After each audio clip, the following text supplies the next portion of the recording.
a ideia de profeta, ou de nevi, ou de neviá, ela não é da história antiga dos patriarcas.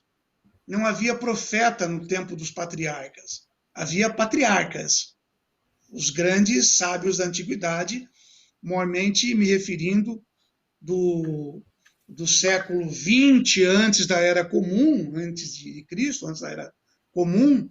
Mas os cristãos sabem que um dia Jesus, no hebraico seria Yeshua, né?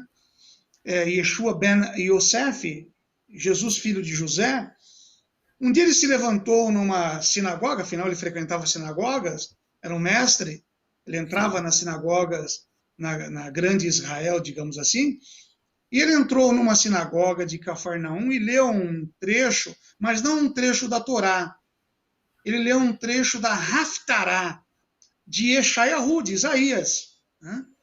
Então, o que fez Jesus, usando a expressão que todos conhecem, e também é uma expressão bonita, Jesus, a palavra Jesus. Né? Ele, após a leitura por alguém que fez ali uma leitura da Torá, ele fez a leitura que até hoje fazemos, chamado Haftará, que é a leitura de um profeta.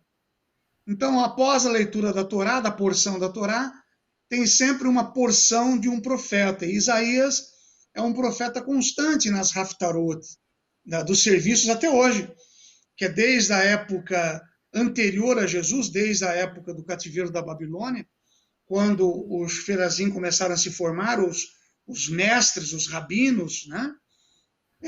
E formaram as escolas, as sinagogas, e obviamente Jesus nasceu nesse contexto de sinagogas, bem distante do templo, que era um lugar central e centralizado. Bem, trabalhado muito por Freud no seu livro Moshe, o homem, Moisés, o varão. Né?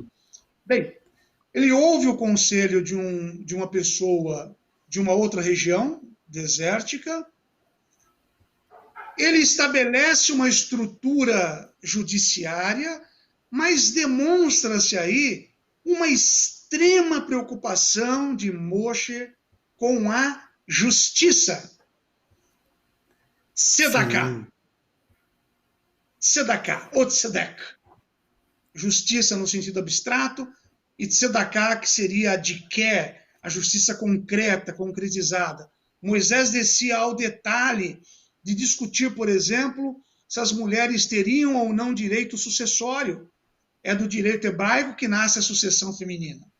As primeiras duas mulheres... também, né? Direito relacionado à reparação de danos.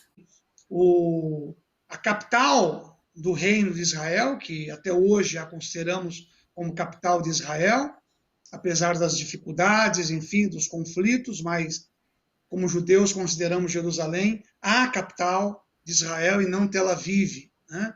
Porque ali em Jerusalém nós temos estruturas de ruínas sobrepostas, todas com a marca do sangue judaico, ou com a história judaica. Quem visita Jerusalém hoje, visita por cima, mas há uma Jerusalém de 2000 anos atrás que fica mais embaixo.